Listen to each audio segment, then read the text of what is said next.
Okay.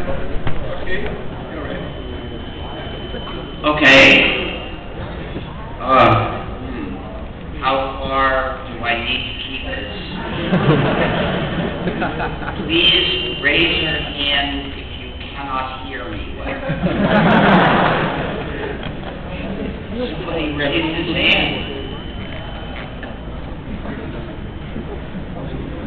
That's strange. So, what is free software? Free software, software libre, is software that respects the freedom of the user.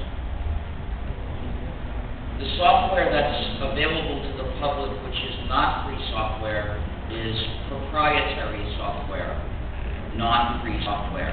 That means software which denies the user's freedom. Proprietary software is distributed in a way that keeps the users divided and helpless. Divided because everyone is forbidden to share it with anyone else. And helpless because the users don't have the source code, so nobody can change it. You can't even tell what it's really doing.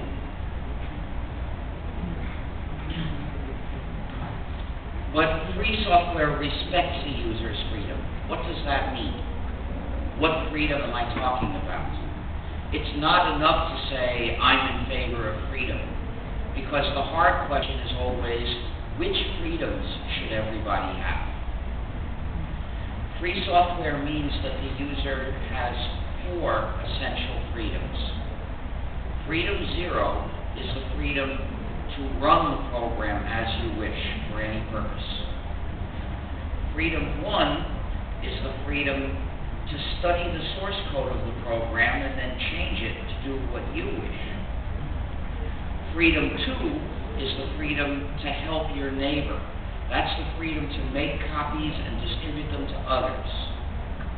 And freedom 3 is the freedom to distribute modified versions when you wish. That's the freedom to help your community.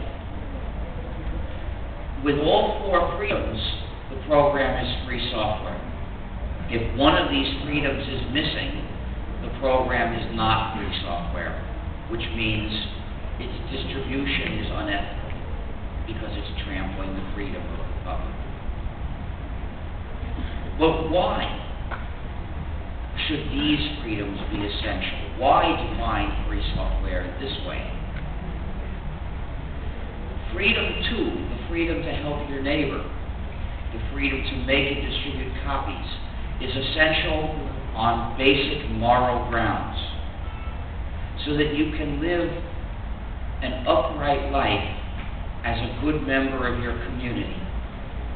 If you use a program without freedom 2, then you are in danger of falling into a moral dilemma at any moment. Whenever your friend says, "That's a nice program, could I have a copy?"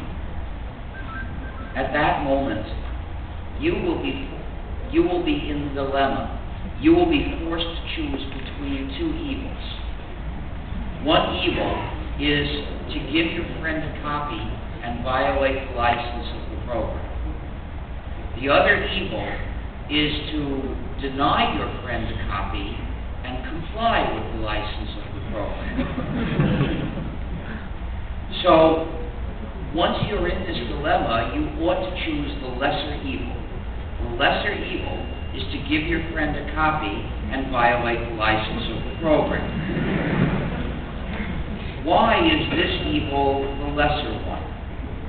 Because we can presume that your friend is a good person, has cooperated with you, has helped your other friends, is a good member of the community. The reason we can presume this is the other case where this person is not really a good friend, is nasty and so on. That's an easy case. You just say, "Why should I help you?" So that case is easy. But the case where this friend is really a friend, that's the difficult case. So your friend deserves your cooperation, but the developer of this program has deliberately attacked the social solidarity of your community. So he has done something very wrong. So if you have to do wrong to somebody, better the victim should be someone who deserves it.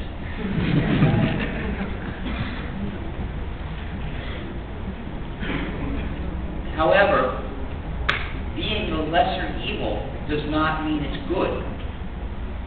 It's never good to make an agreement and then break it. It's true, some agreements are inherently evil in themselves, and breaking them is not as bad as keeping them. But it's never good to break an agreement you made. And if you do distribute a copy to your friend, that's one more copy of a proprietary program. And proprietary software is not a good thing either.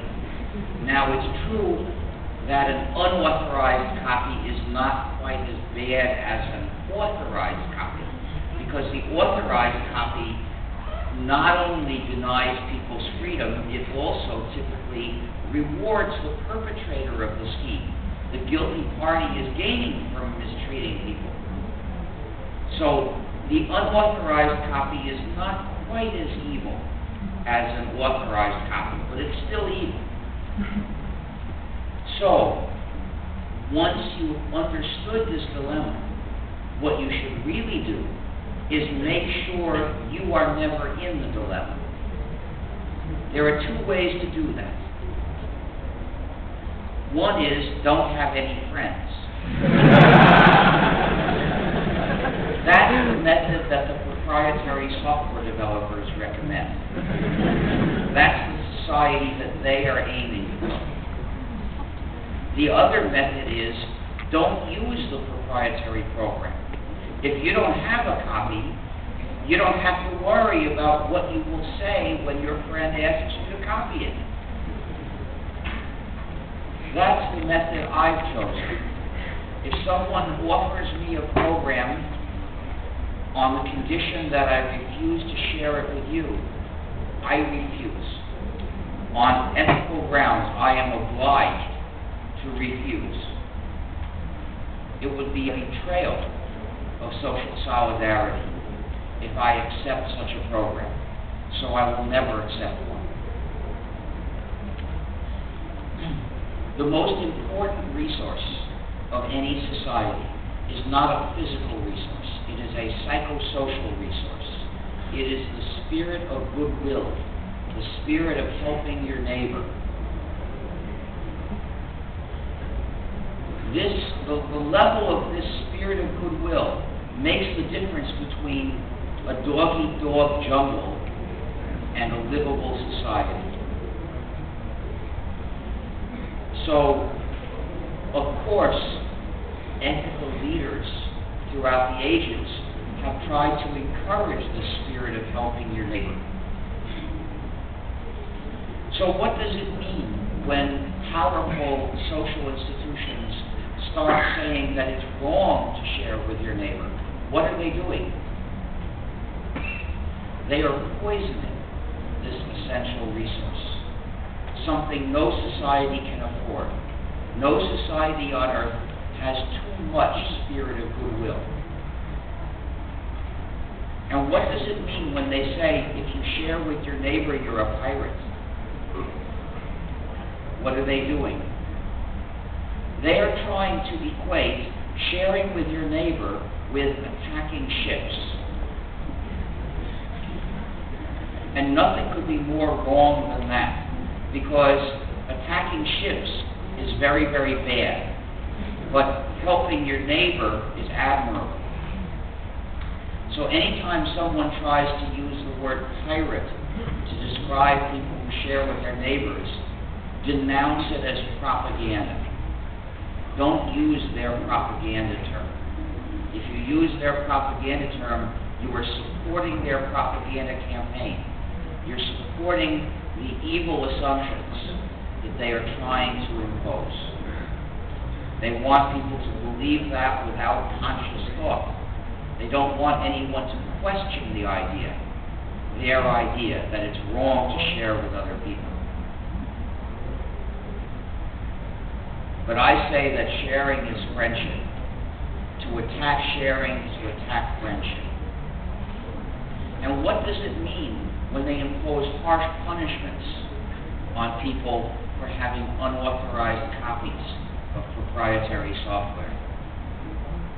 How much fear will it take before your neighbors are too scared to share with you?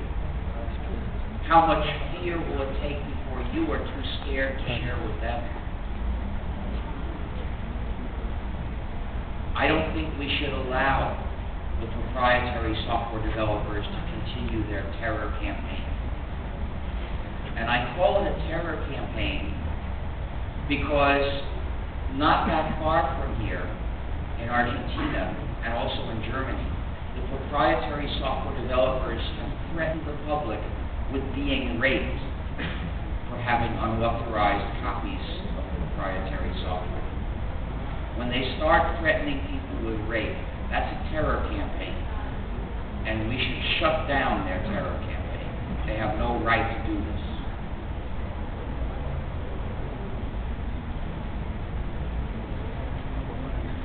So, that's the reason for freedom number 2, the freedom to help your neighbor, the freedom to make copies and distribute them when you wish.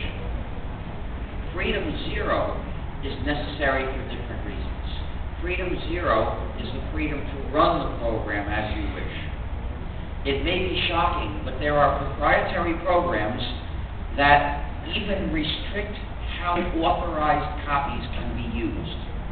They restrict how many people can use them, or who can use them, or on which computers, or for what purposes. And this is obviously not being free. In order to have control of your own computer, you must have freedom 0. But freedom 0 is not enough, because freedom 0 just means you can do or not do whatever the developer decided for you. And that's not having control of your own computer. To have control of your own computer, you need also freedom 1, which is the freedom to study the source code and change it to do what you want. With this freedom, you decide what the software will do. You decide what your computer will do. This is also obviously essential. To be free in using computers, you must have the control over what your computer does. If a program doesn't give you freedom 1, you can't even tell what it's doing. Many non-free programs have malicious features designed to spy on the user, restrict the user, even attack the user. And the developers put these in because they know that they have power. A non-free program puts the developer in a position of power over all the users. And when they know that they have power, they know that they can get away with putting in malicious features.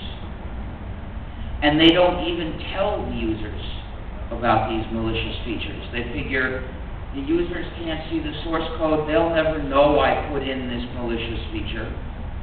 They'll never find out.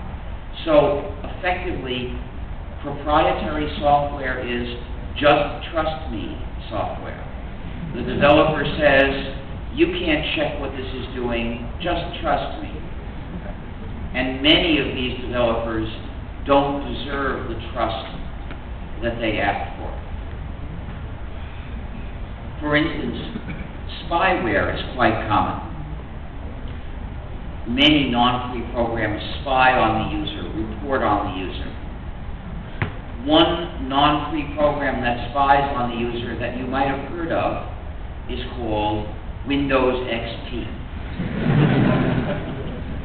For instance, when the user of Windows, I don't say you because you wouldn't use this program.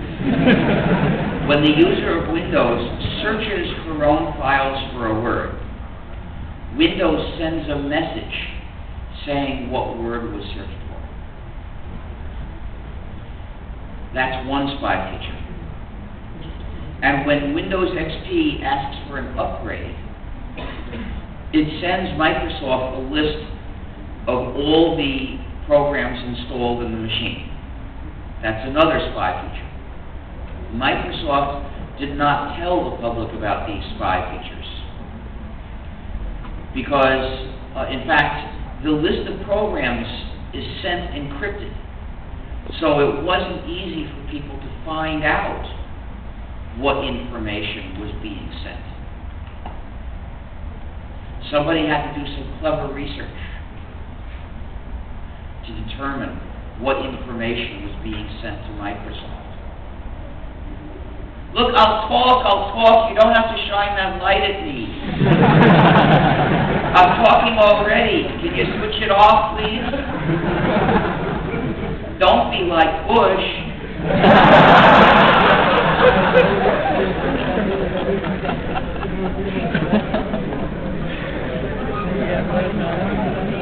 Can you please switch off the projector?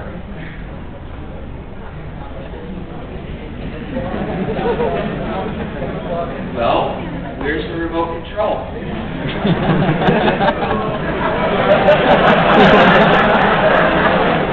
I don't mind, but shut off that blue light.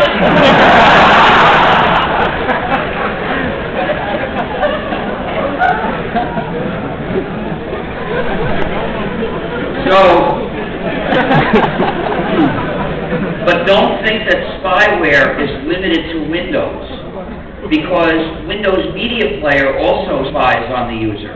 It does. Thank you.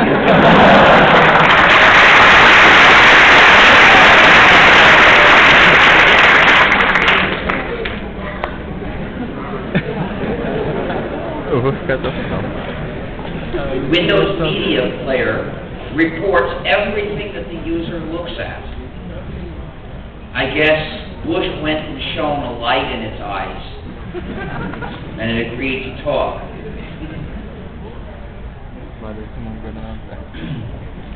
But don't think that this is something so bad that only Microsoft would do it, because Real Player does the same thing. I think Real Player did it first. Spies on the user completely, reporting everything that the user looks at. And the TiVo also spies on the user in the same way. And the TiVo is an interesting example. By the way, there are lots of empty seats over here and some over here, so if you want to sit down, there's a place to do it. Many in the free software community applauded the TiVo because it contains a lot of free software. So people said, oh, hooray, they're helping us by using our software. Well, they're welcome to use our software, but people shouldn't get confused. When somebody uses our software, he's benefiting from us. He's not contributing to our work. Using our work and contributing to our work are two different things, and we should keep those straight in our minds. We should thank people when they contribute to our work, and when they just use our work, we should say, you're welcome.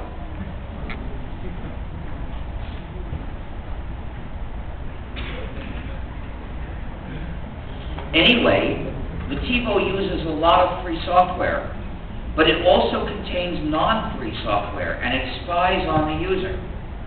And this shows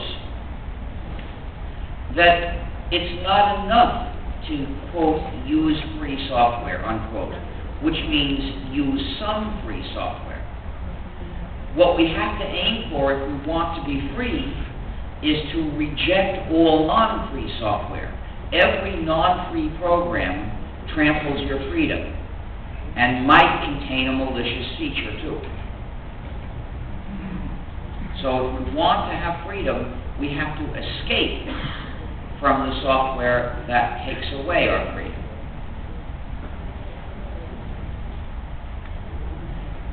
But malicious features do not stop with spying. There is also the functionality of refusing to function, where the program says, I don't want to show you this file. I I don't want to let you copy this file. I'm not going to print this file for you, because you're not good enough. This is also known as Digital Restrictions Management, DRM, where the software is designed specifically to refuse to let you do what you want to do. And then there are malicious features designed to attack the user, backdoors. I entered today through a backdoor, but now I'm talking about backdoors in software, not that kind. One proprietary program that has a backdoor that you might have heard of is called Windows XP.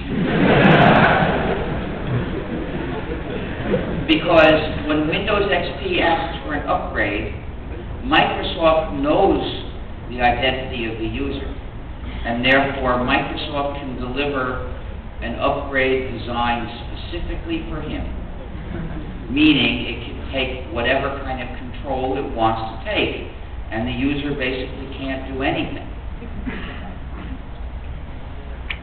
That's the backdoor we know of. Is there another? It's hard to tell. In India, they told me that some Indian programmers had been arrested who were working on developing Windows XP, and they were accused of working also for Al-Qaeda, trying to install another backdoor that Microsoft was not supposed to know about. Apparently that attempt failed. Was there another attempt that succeeded? We can't tell. And then, of course, there's